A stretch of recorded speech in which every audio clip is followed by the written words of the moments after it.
I get asked all the time about training, working out, exercise, and on the carnivore diet. And Mark and I on Thursday, we got together, we had a chat about just the carnivore diet and training, and kind of giving our experiences and our thoughts on this, and reminding everybody this is our opinions. But I'm not going to edit anything in this conversation. It's just a conversation with two guys that have been carnivores for a long time.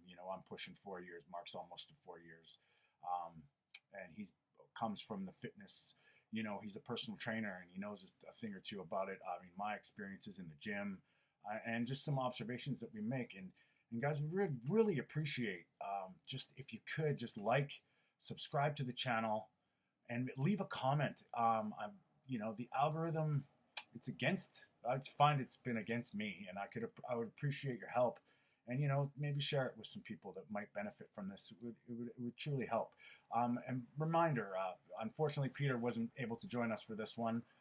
It's just Mark and I just having a great conversation about this subject, about training. And follow him on Fitness Beyond Time 01, and also the Carnivore Evolutions on YouTube. He's on Instagram, TikTok. Mark is a guy that brings a lot of knowledge and common sense, and he really challenges all the mainstream dogma. And his message is pretty flat out and simple. He encourages critical thinking and a rational approach to human nutrition. And of course, we really do appreciate the support. The Meat of the Matter podcast live on YouTube, Sundays, 10 a.m. Pacific, 6 p.m. in the UK and Ireland, and 7 p.m. in the Netherlands. And I really hope you enjoy this conversation with Mark and I about the carnivore diet and some training.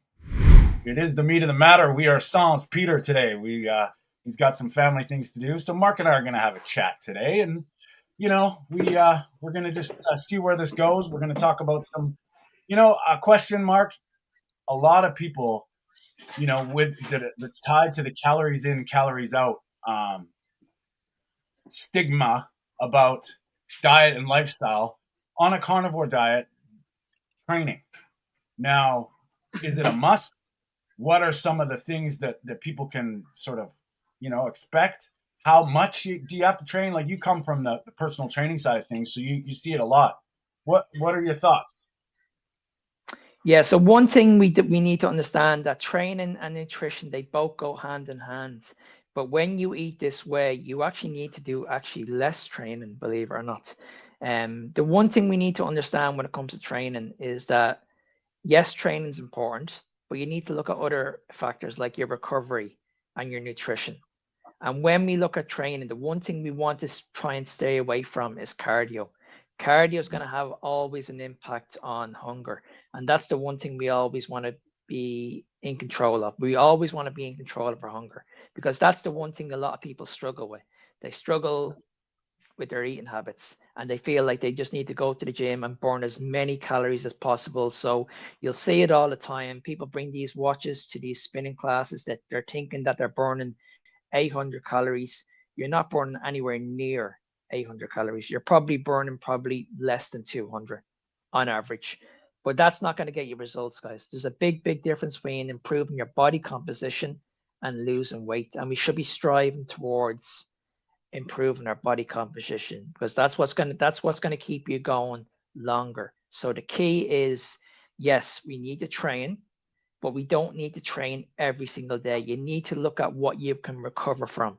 Everybody's different. If you've got a busy life, a busy job, a hectic family, going to the gym a few days a week for half an hour is perfectly fine.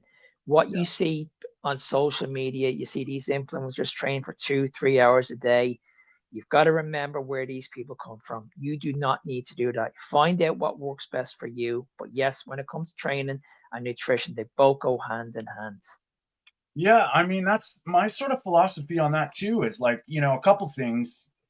Throughout my life, I've obviously been in really good shape at times, but a lot of the times, focusing on diet, absolutely wrong. I know now, because the changes came so slowly. And I find now that, like, I just kind of got back into the gym, and I'm like a minimalist. Like, I go once every 4 or 5 days. I go in, I lift heavy, I lift quickly, compound lifts. I mean, I'm not trying to be a bodybuilder. I'm just trying to do things for my health, and I kind of Exactly. train to what I'm capable of. And I mean, I test my strength. I try and do a little bit of a progressive overload, can sort of see what's going on. But I will say, my physique really hasn't changed much going from a very active lifestyle to an office clinic situation. And now going back into the gym, I just noticed, and I think diet has a huge, it's gonna reflect your successes. And I think like we've all seen this where you have people, if you ever had been at a gym in a situation where you see people on treadmills, ellipticals, stairmasters, hours, and their bodies don't change. They Exactly. don't. Yeah. They're still holding body fat. They're like, if you're you've been to the gym for quite a bit. We all seen these people. They're arguably fitness freaks, and I think that could be kind of, if you're not getting results or you're not getting, your body's not responding, there's something up with what you're doing. And that's kind of, from my opinion and what Yeah, I've see, seen. yeah, see, you see what happens is, like you mentioned, when you're doing all this training and all this cardio, you're going to end up looking skinny fats. You're Yeah. losing way too much muscle. And when you mentioned about nutrition, a lot of people go into the gym with the mindset they don't even want to be there. They Yeah. don't feel good. So that's why the nutrition helps. If you're eating the right foods, you're going to feel good. So you're going to walk into that gym and you're going to feel really, really good, because that's where most people fail. They Yeah. fail up here. Their mindset is very, very weak. Yeah. Um, and that's where, and nobody goes into the gym with a plan. Everybody just goes into the gym and they just say, "Well, I'll do a little bit of this, I'll do a little bit of that, I'll do a little bit of this and that, and then I'll be fine." And then, yes, they get a great workout out of it. They feel great. They're after been sweating, they have a shower and they feel amazing, but nothing improves. So this is why you need to look at, okay, what's your overall goal? You should be holding on to muscle, especially as we get older. Yeah. If you're in your late 40s, you shouldn't be doing any cardio, in my opinion. You should be just moving around and just Yeah. implementing strength training. You need Yeah. to focus on that. You need to remove this myth that you need to go into the gym and try and outrun a bad diet, because it's never going to work long term. And you need to stop focusing on the wrong thing, which is weight. Too many people are walking into the gym and they're stepping on the scales and they're like, okay, listen, I'm 160 pounds today. I'm trying to lose 10 pounds within a month. No. If anything, you should be trying to gain 10 pounds of muscle in the next couple of years. That should be the goal. And that sets it up for, just body composition, muscle and bone density. Like this is stuff that you need the right building blocks. And, I'm very much pro movement, but I think walking is just getting your body moving to what your body can do. Because from my experience, when I started, sort of when I realized I was getting old and I had to figure it out, from anybody that knows my story, I couldn't run upstairs, I couldn't lift my arms over my shoulders. I thought the gym was the answer, and it did nothing. It was just struggle and pain and torture. Once I started figuring out that the diet played a good part of that, it allowed me to progress in my workouts and my exercise to, as I felt better, my body was, less in pain, less inflamed. I could progress in the gym.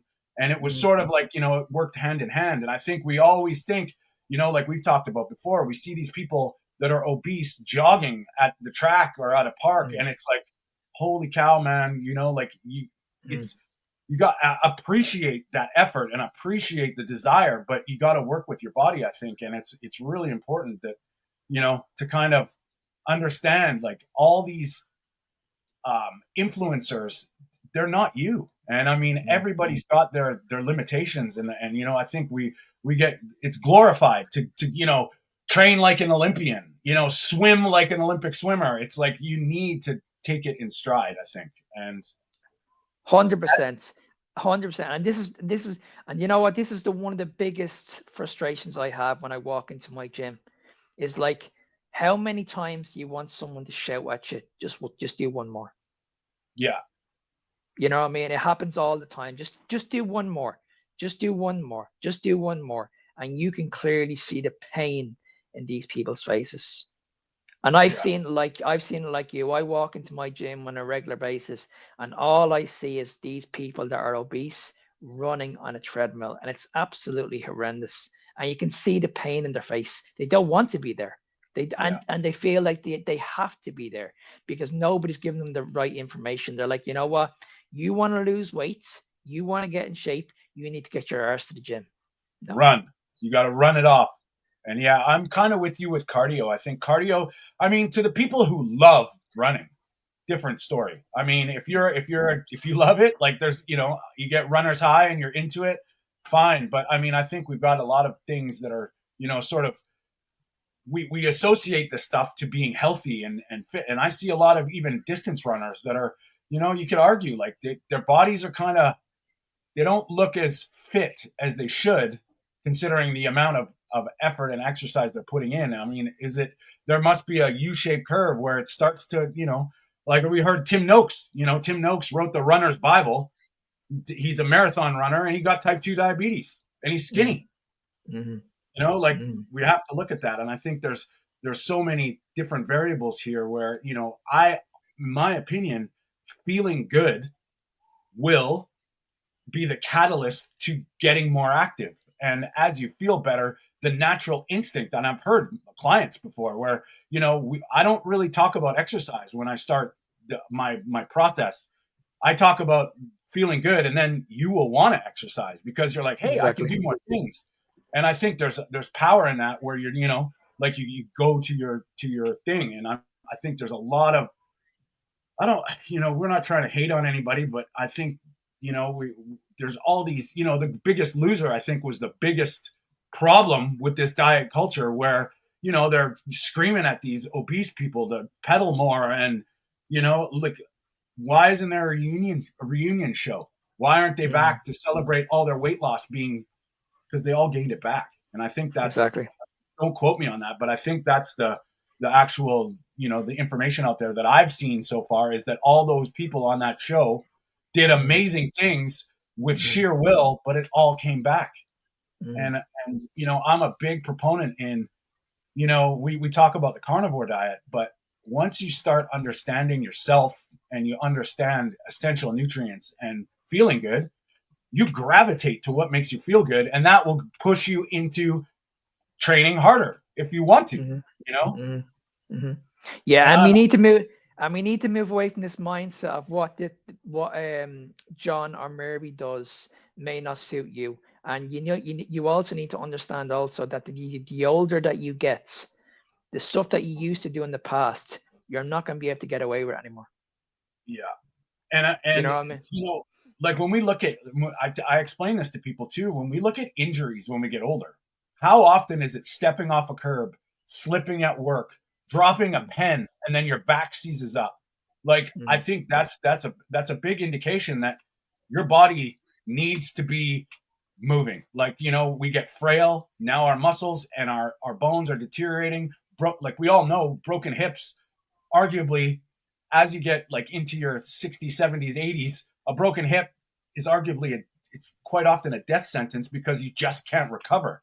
So I Mm-hmm. think this mindset of prevention, and now, like, the older you get, the more important it is to keep your muscle, keep your bone. And obviously you got to readjust because, with age, but I mean, we look at the Sean Bakers of the world. I don't think anybody can train like Sean Baker. He's a beast.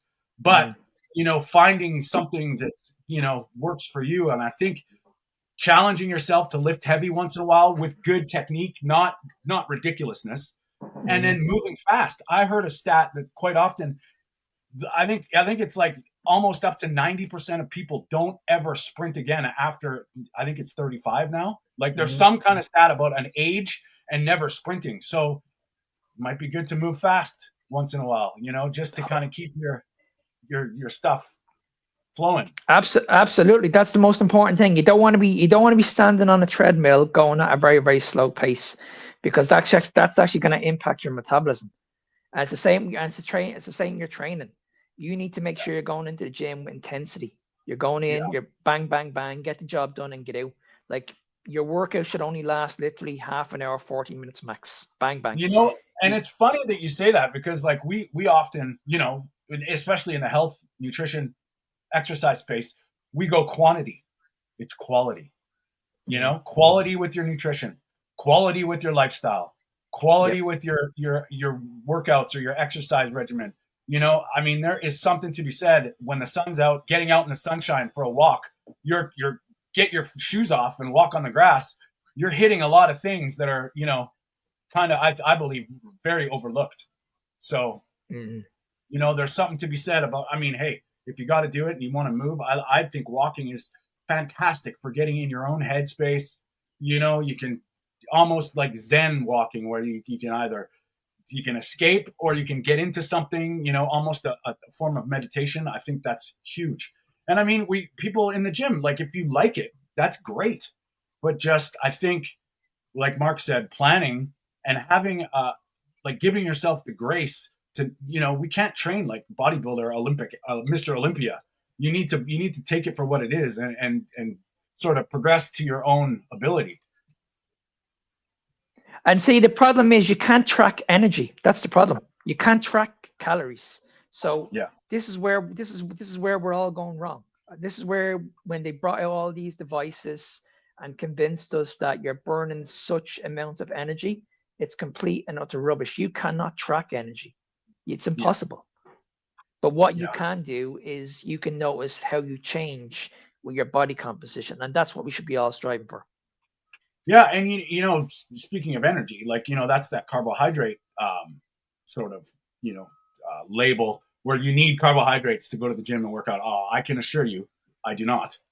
Now Mhm. there may be an argument there to use them as a tool, but I just don't need it. Like I feel my workouts. I do my workouts fasted. I do my workouts, Mhm. like I don't really change much about my diet. Eating times, I kind of like just sort of just slide the workouts in. And if I was going to be more explosive or any energy in the gym because of a potato or some rice, I just don't see it being worth it for me. I mean, I'm not at Mhm. that level where I need to be, you know, competing to the precision of tenths of a pound or tenths of a of a time. So, I take it for what it is and I feel great. And I mean, I think everybody's got that, they say if you're really into it, we're always tweaking. We're always trying to find things that work best for us. But, I just look at it as it's doesn't really make sense to me to fix something that's not broken. Exactly. And like you said with the carbohydrates, for me, when I used to have carbohydrates before I went to the gym, before I even entered the gym, I was feeling tired. Yeah. I wasn't even in the mood for training, and I was getting my recovery wasn't as good as what it is right now. Like I was getting, Yeah. don't get me wrong. I think the only benefit you'll get from eating carbs is you'll get an unbelievable pump in the gym. But is that what we're trying to do when we go into the gym? In my opinion, not. Because this is Yeah. the reason why people don't need to understand when it comes to building muscle, that yes, the muscle is going to get bigger when you eat carbohydrates, but it's not muscle, it's water, guys. Water. That's Yeah. the difference. It's mass. There's a difference between muscle and gaining mass. You are gaining mass, you're gaining size, yes, but it's not muscle. We have to be realistic. The average person is only going to gain between 3 and 6 pounds of muscle per year, guys. Anybody And who that's tells you that you can gain muscle, a lot of muscle, within a couple of months, they're lying to you. yeah. No kidding. It does take time. And I mean there's a couple myths there where, you can put on X amount of muscle in X amount of time. I think everybody's gonna be their bodies are gonna be very different. It's gonna have a lot of factors. Just it's not just because you go to the gym and lift weights, you're gonna gain muscle. That is not true. Mm, And mm, also women that feel like they're getting, it is what it is. They think that if they lift heavy or they do some intense weight lifting, that they're going to mm, get huge. And it's like, no, that's not the way our bodies work.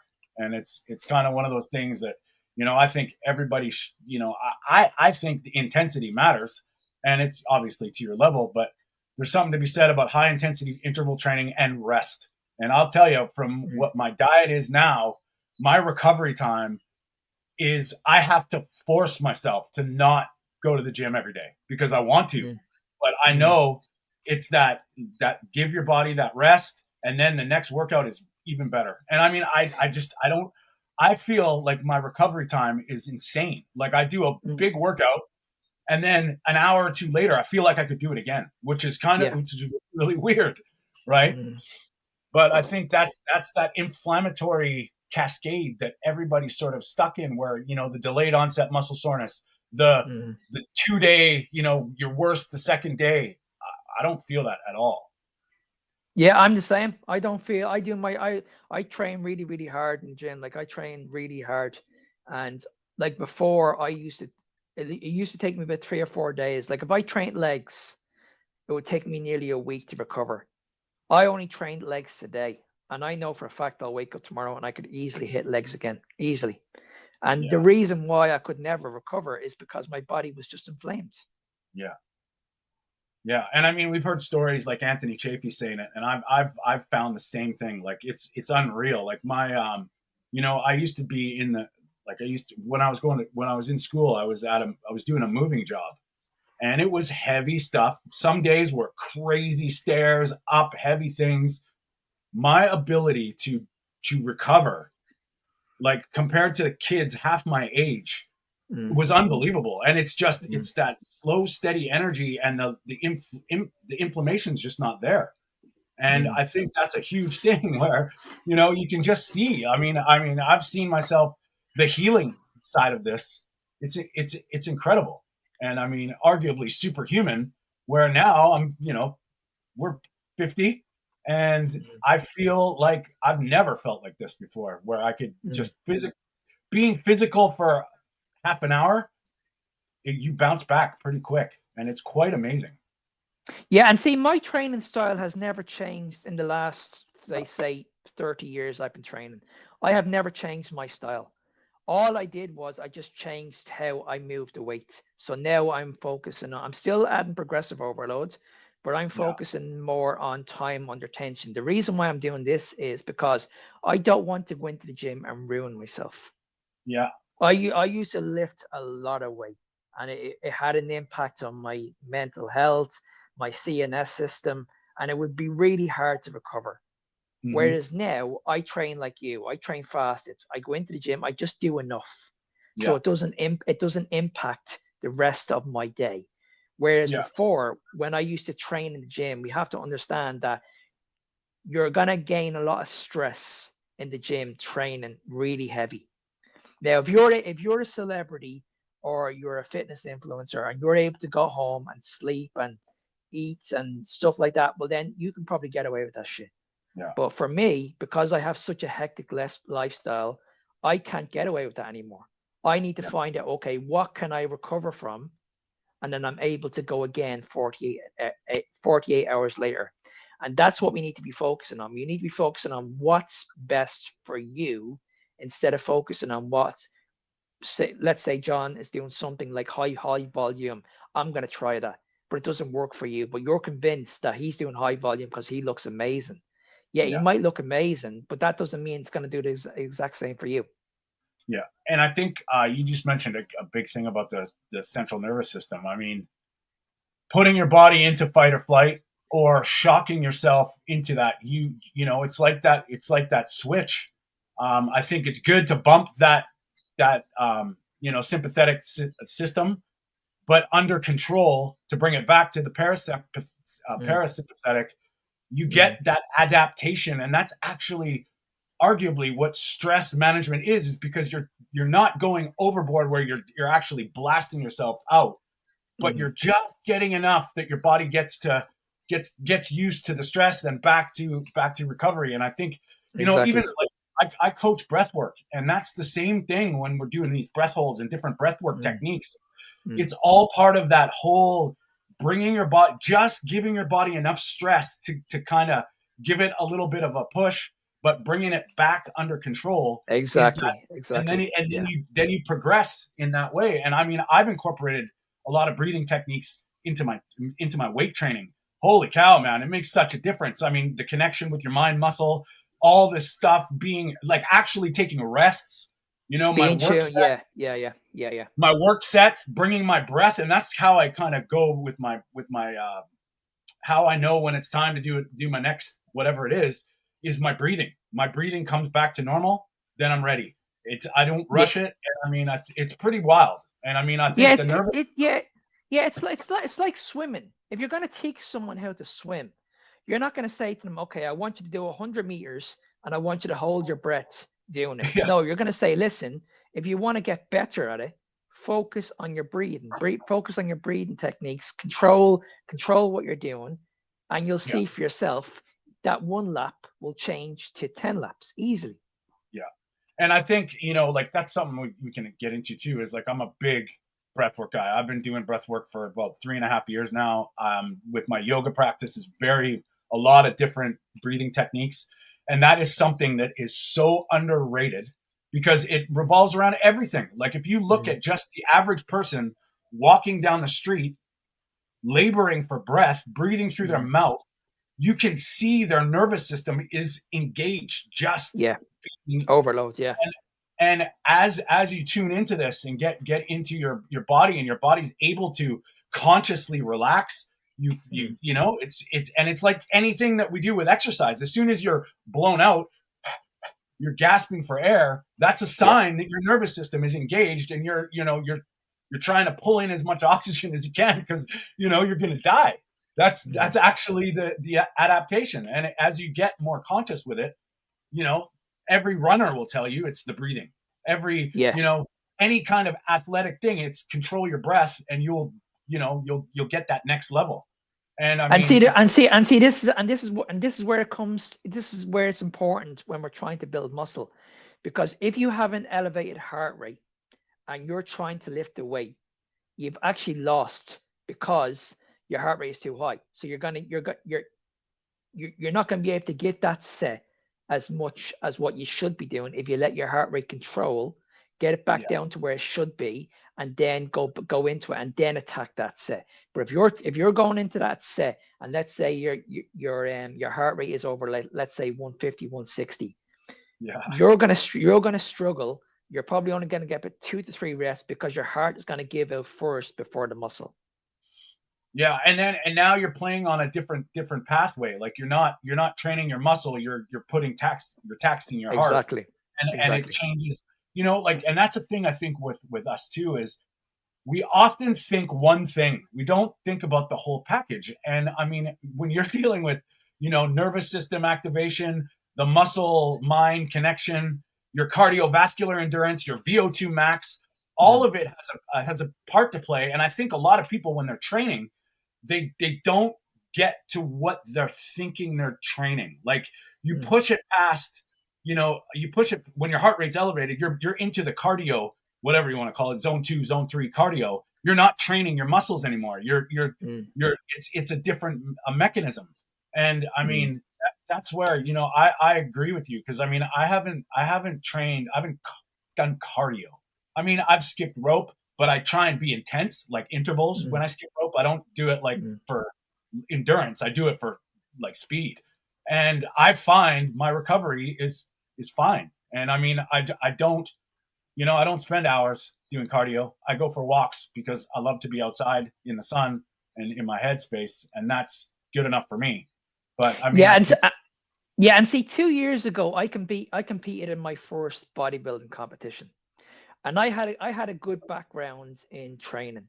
I didn't want to take on a coach to train me. I know what I needed to do to train. I just needed someone just to give me the right nutrition, and this is when I invested in a coach, and I said, right, I'm going to do this, doing the carnivore diet.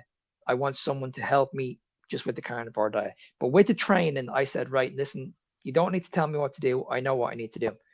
All the way up until I ended up on stage. This is no word of a lie. I never lost any strength. Now I got down to 4% body fat. All yeah, the way through, I didn't do one cardio session.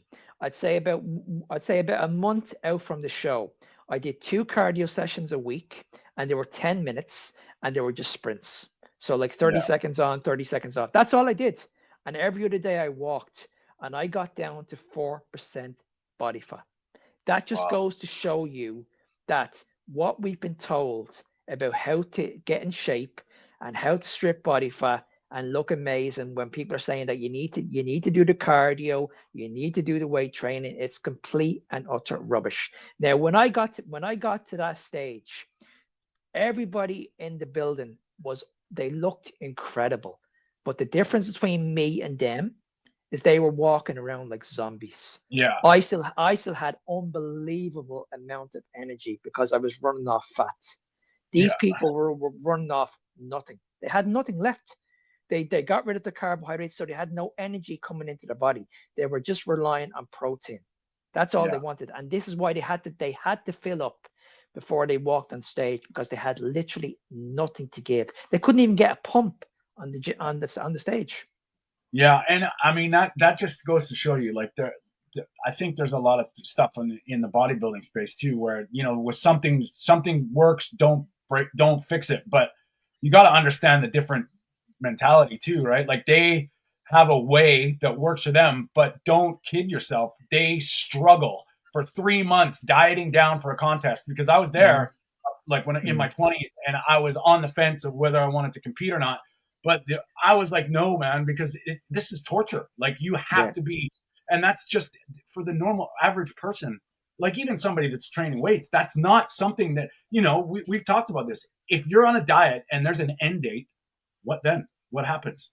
You're gonna have to. You're gonna go. Things are gonna go right back to normal, and you're. I mean, it's clear. It's happened to all of us. All these diets, Weight Watchers, all these Dash, Zone, all these things. You struggle, you suffer to get a goal, and then if you achieve your goal, what happens? We end the diet. Things go back to normal. You put on weight, and But not only that, when you go to that dangerous amount of body fat, 9 times out of 10, you don't know how to come out of it. And this is what leads to an eating disorder. This is what leads to eating, you're purging, you're eating too much food.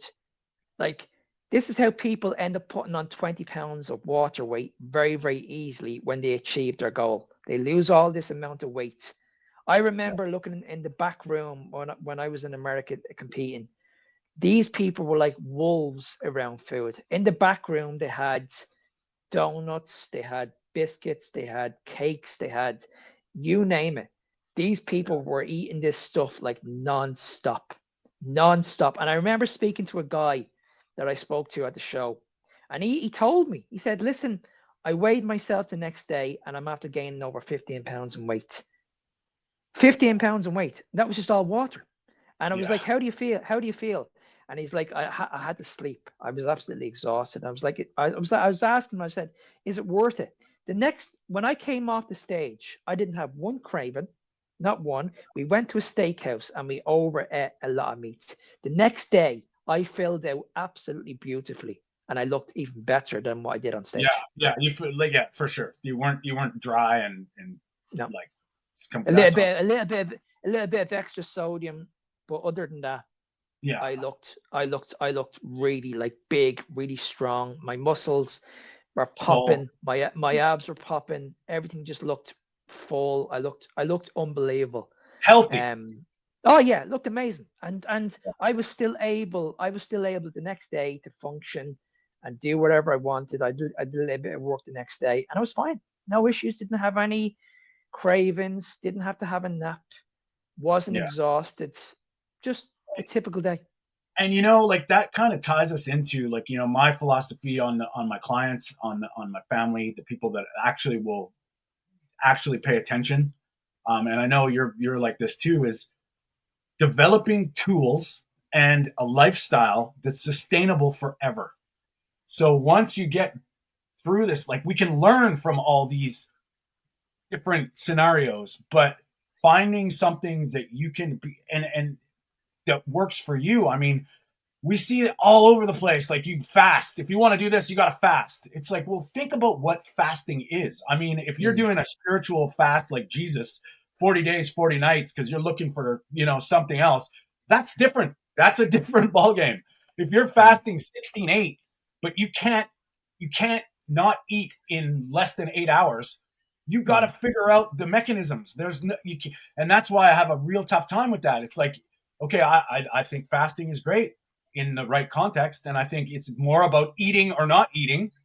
and finding why you're doing it. If you're doing it for, it's prolonged fasts. I think people try them way too quickly. They don't understand the hunger mechanisms. I don't think we're supposed to be suffering through a 3-day fast. If you can't do it, I think you should be working up to it, and I do believe, like, I think a lot of people eat way too much, but I think they're just eating the wrong things. And when you start to get your body into its own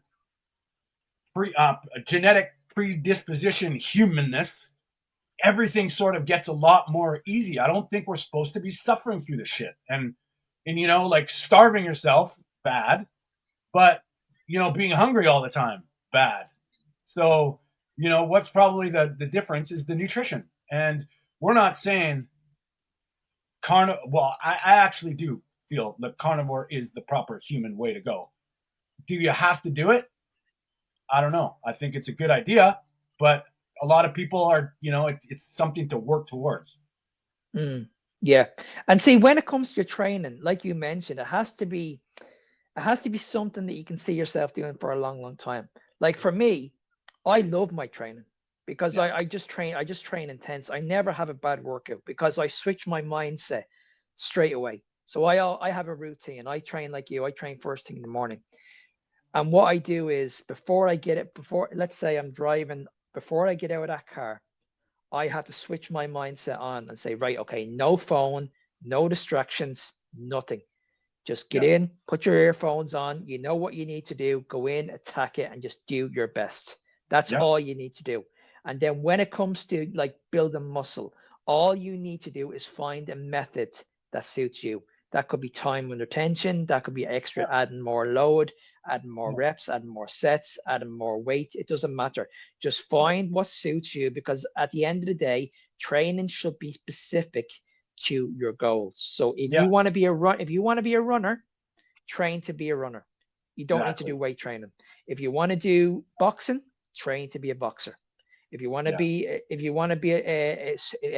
power lifter, well then train to be a power lifter. But for most people, they're training just to look a certain way. So that's where we should be focusing on hypertrophy. Go into the gym, find out what you can do and what you can actually get away with. And when I mean get away with, I mean how you can recover from it. If you're not able to recover from it, well, then you might need to strip it back a little bit. So where I see people go wrong is they do way too much in the gym. They do too many sets, too many reps. So let's say before they get into that working sets, they're going to do like 5 or 6 warm-ups. Now, I have no problems with that. The problem I have is if you're doing 5 or 6 warm-ups, but you're doing 12 reps on each one, by the time you get to that main set, you're going to be exhausted. Yeah.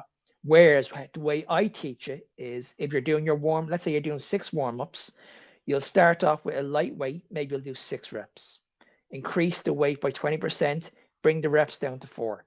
Increase the weight again, do it again, and do 3 reps.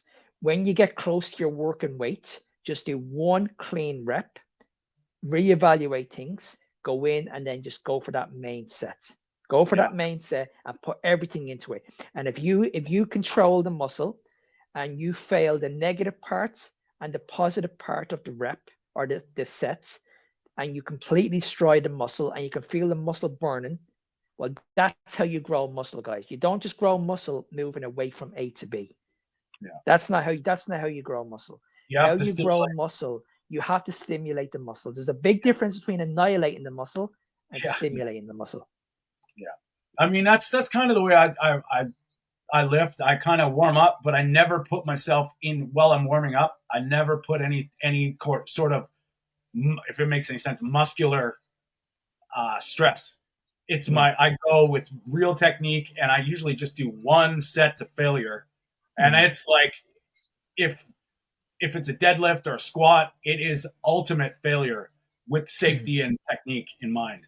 And like, I mean, I never was big on machines, but I find, like, for myself, working out without a partner, I can actually go push myself past 100%, 100% with machine safer, right? I mean, but I agree. I think I like kind of combine, like, something that Barquet says compared to Mike Menser, like, being able to use every part of the rep under control, but to absolute, failure. And I think, I watch people, I'm like, I see guys in the gym, they're training biceps for 45 minutes. And it's like, man, you just have to think about the size of this muscle and what it's doing. And compared to your legs, you're not training your legs, but yet you're training these smaller muscles. Like in my opinion, anyway, too long.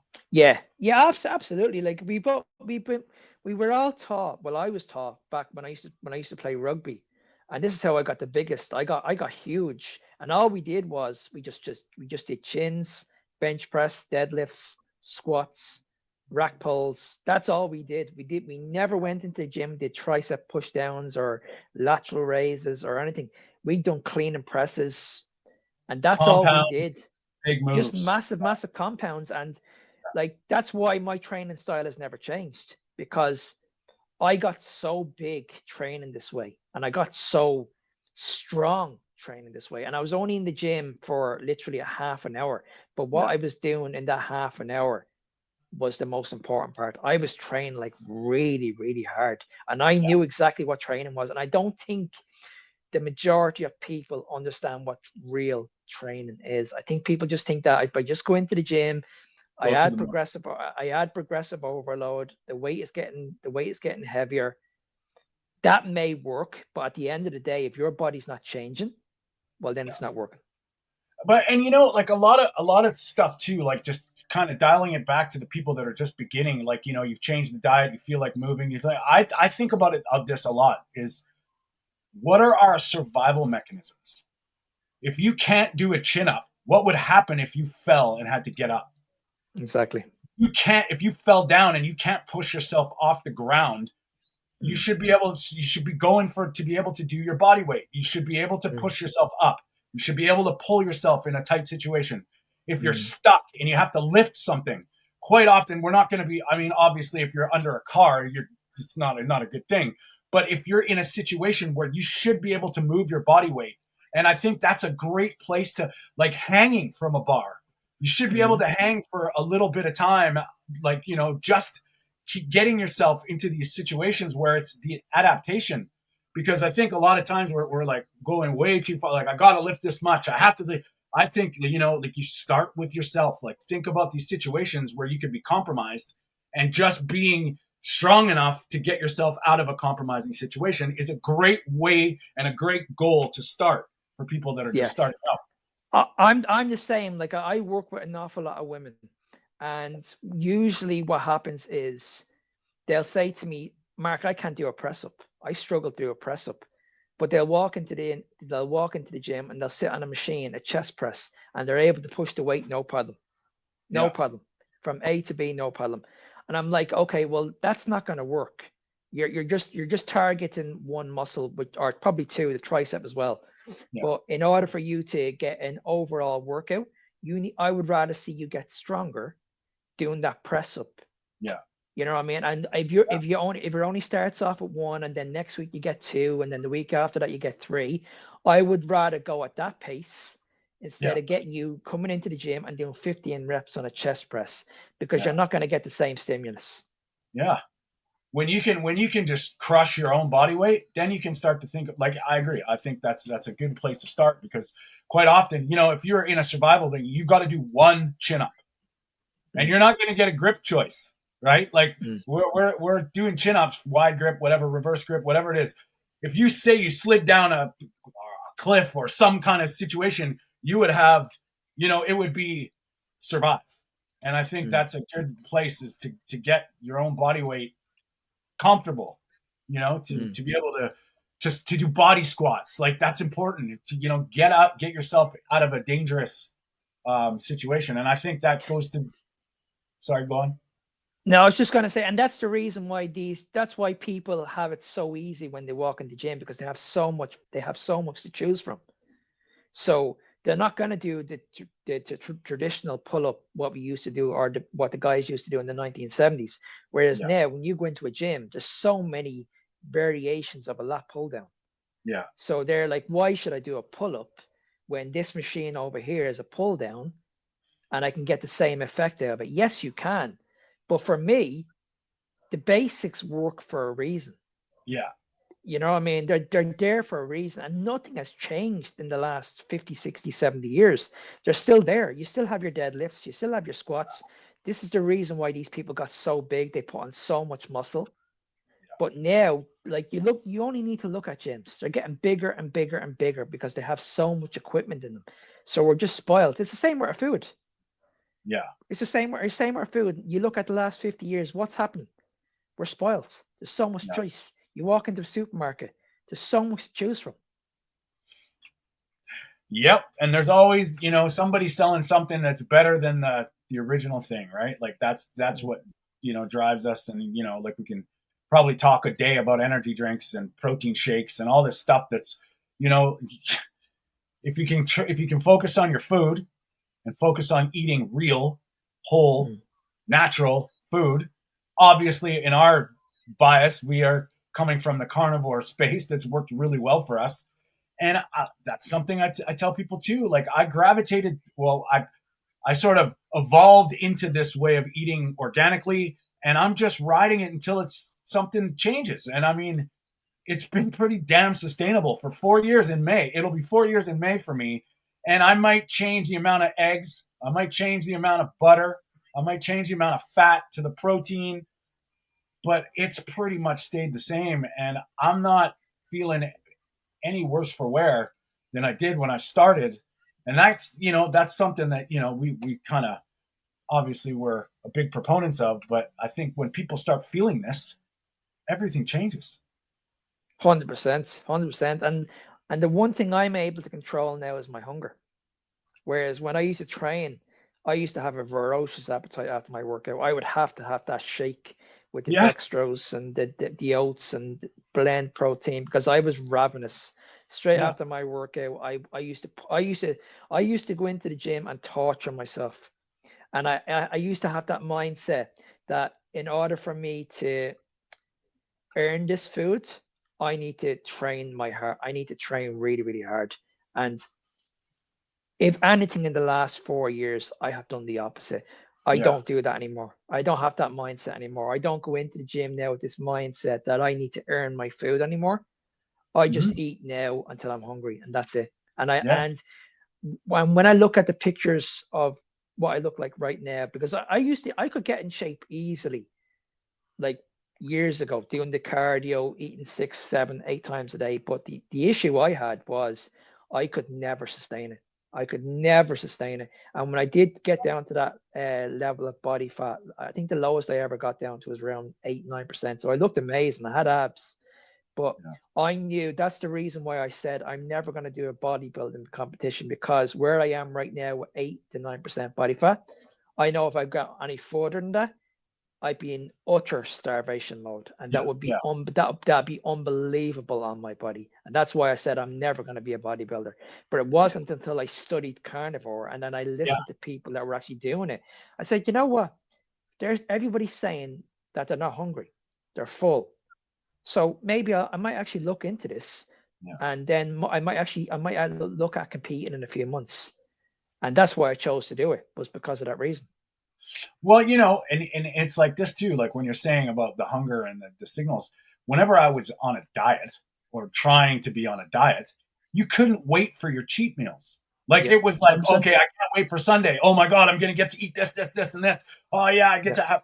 Now I can eat a cheat meal anytime I want. I choose not to, which is Mm-hmm. why, like that Mm-hmm. whole, that whole thing is shifted now. And I mean, going into this, coming from the low carb keto space into carnivore, understanding hunger a little bit more and understanding what my body was like, being intuitive with my body has helped. But now it's all decisions. I mean, just for Easter, I was going to go for dinner with my mom. We're going to have a roast lamb. And she's like, "Do you want a salad?" And I'm like, "No." Mm-hmm. She's like, "Well, I might make a salad." I'm like, "I might eat it. I don't know." But if I'm not either way, it doesn't matter, And she's like, "Do you Yeah. want some potatoes?" And I'm like, "No." It's not like I was like, "Ooh, this is the chance. This is the when I get to have all this Yeah. stuff." Like, you know what? Yeah. If you do for you, sure. But I mean, I don't know. I'm not. Yeah. It doesn't matter. And Yeah. Yeah. I quite often see people when they go for like, I mean, and this is tough because we're up against the wall. You choose this way of eating. You choose this carnivore diet. And you don't realize that all this stuff, the odds are stacked against us. You go for a holiday dinner, look what it is. You know what I mean? Mm, Yams, mm, marshmallow, this, chocolate Easter eggs. Like you are mm, bombarded with temptation. mm. And, you can tell the difference between somebody who's doing this for 30 days and somebody that's been like, over a year plus. The actual mentality is completely different now. You And know? see, that's all down to addiction, because if you have an addiction, it's very hard to give up this shit. So let's say you're in a room and you still have that addiction. You're not just going to look at this stuff and say, okay, I'm just going to remove that out of my head. No, that urge is always going to be there. Yeah. When you remove that addiction, that's when you don't even that temptation is gone. Like if you had said to me 5 years ago, I've said this on many, many occasions, could you see yourself giving up sugar? I would have Yeah. said you're crazy. You're Yeah. absolutely crazy. Because I honestly, when I look back at what I used to eat compared to what I used to eat now, I've said this before. I used to wake up in the middle of the night and I used to have a protein shake. Yeah. I used to mix it with banana because I was hungry. And Yeah. I thought I was being healthy, I because I was know. eating every couple of hours and I could not understand why. I used to have first thing in the morning, I'd have a bowl of oats, I'd put all the blueberries, all the strawberries, everything that I was told to do, mix it up with whey protein, did all that. In my head, I thought I'm eating healthy. I'm eat the lean chicken, eat the white fish, Yeah. everything that we were told. No fat whatsoever. Very, very minimal fat. If anything, I was only having the only fats I was consuming would have been from peanut butter, almond butter, a little Yeah. bit avocado, and maybe a little. And I wouldn't even get the fats from salmon, because I was told that I have to eat lean sources of salmon. So I wasn't even getting the good omega-3s coming from Yeah. salmon. Yeah. So Yeah. basically, the fats that I was consuming was coming from shit, basically peanut butter and Yeah. almond butter. And like then there's those links to, like, no wonder people are struggling with their mental health and like all this stuff, because the fat is just not there. It's so important, man. Like Mm. when we're talking, we hear it all the time about this cholesterol crap. And I mean, you just have to look at cholesterol to testosterone, vitamin D, Mm. estrogen. It all starts with cholesterol. If you are lowering your cholesterol on purpose, especially with chemicals, do you think that's really good for your libido? Do you think that's really good for your brain function? When your brain is made of fat and cholesterol, your nervous system is made with fat and cholesterol. And we can tie this in to there's huge debates now about this stuff, and everybody's I know Bart K just destroyed that study that came out, but I mean, at least they're trying to prove that cholesterol is not the cause of heart disease. I mean, whether they think the study's good or not, I don't know. I just think there's too much information out there now about the functions of cholesterol and how vitally important it is to your body. And going low fat, and then God forbid, a statin probably is not a good idea. And And then see, and you made a good point as well about testosterone, and this is important for women as well, because we see an awful lot of women, they go down this medication route, and it's the same for men. Men end up using or losing their libido when they get older. Their testosterone is very, very low, and they're going towards HRT. No, women are going towards HRT, and men are going towards TRT. And this is where the problem is. The problem is that there's just not enough fat in the diet. So when you reevaluate things and say, well, listen, before you go down this route of HRT or TRT, you need to reevaluate, okay, what are you doing? What's in the diet? Why is your estrogen levels lower in the first place? And this is where I find with women, when I look at those, like when people do like a random blood test, you can see straight away that their estrogen levels are very, very low. And then you ask them, okay, listen, tell me what your diet is. And they'll say, Mark, I'm eating healthy. And I'm like, yeah, I know you're eating healthy, but I want to know what you're eating. And it's the same thing. I'm yeah, eating the salads, I'm eating the vegetables, I'm limiting my fats. And I'm like, okay, well, listen, before you go down this medication route, you're going to listen to me first. I want you just to try this for the next 6 to 8 weeks. I yeah, want you to increase your fats. All of a sudden, the things of their hair falling out, that goes, their metabolism gets better, their their libido gets better. They have a better sex life. They're able to lift weights. So many things in their life starts improving. Their hormones start functioning a lot better. You know, I mean, everything just improves. Same with men. You notice Yeah. straight away. You notice straight away their skin is getting better. The libido's getting better. They're just loving life. They're feeling absolutely fantastic. They're able to crush those workouts. Yeah. And this is what we need to understand about cholesterol. We need to understand that cholesterol is so important for the body, that this is how you're gonna improve your overall life the more your cholesterol is you have. And that kind of leads us into what we're going to get into soon. We're having a couple of our guests that are going to come on. And we're going to talk about endometriosis. We're going to talk about hormonal stuff from women. I know we're guys, and what would we possibly know about this? But I think both of us have seen the impossible happen when they've changed their diet and focused on fat. And I think that's going to be, a really, really important thing for ladies and hope, because, it's such a tangled web of arguably logic that once you start realizing it's all part of it, your hormonal Mhm. cascade, your enzymatic production, your Mhm. cycle, all of it requires nutrition, amino Mhm. acids, like, our enzymes, our peptides, the stuff that makes the stuff inside our stuff is amino acids. If you are not getting proper amino acids in the right amounts, what do you think happens? You're converting all these hormones, or these requirements for hormone. Even insulin it's a peptide hormone. It needs amino acids. So all of a sudden, you're eating fat, you're eating amino acids, things start to heal, and your brain's getting the right things, and your glands are working properly. And, so we're going to get into that side of things. And, I know Mark's got a guest, and I do too, and we're going to get into some of that stuff. Mark, we're probably getting close to an hour, so we'll probably wind it up. But any last words of advice on training, gym, carnivore, anything? The only thing I would say, guys, when it comes to your training, as I mentioned earlier, pick something that you enjoy. Because if you're going to be doing training, you want to be looking at this and say, what can I do that I'm actually going to enjoy for the rest of my life? That's what you need to do. And I'm hoping that you guys learned a little bit from this, that remember that training is important, but nutrition is also important. And you also need to look at the likes of your recovery, your sleep, what you do outside the gym. Remember this. If I'm going to leave it on one note, remember this. When it comes to building muscle, you don't build muscle in the gym. You build muscle outside the gym. Okay, you have to feed the body.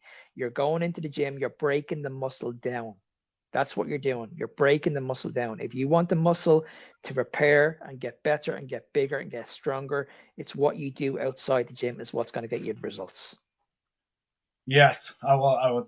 Not only do I agree totally, but I also, as far as different stuff with training, take care of yourself as well. I think the big things like good quality air, good quality water, good quality sunlight, and just movement. Start moving. Move as best you can, and do what you feel and want. I mean, if you're, like Mark said before, if you want to swim, be a great swimmer.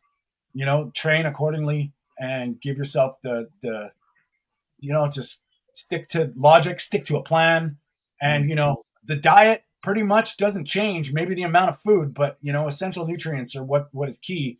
And I think the closer you can find the all the essentials in whatever you're choosing to eat, and I believe animal based carnivore is the easiest way to not have to think about it. And that's obviously my opinion, but hopefully this kind of helped out some people.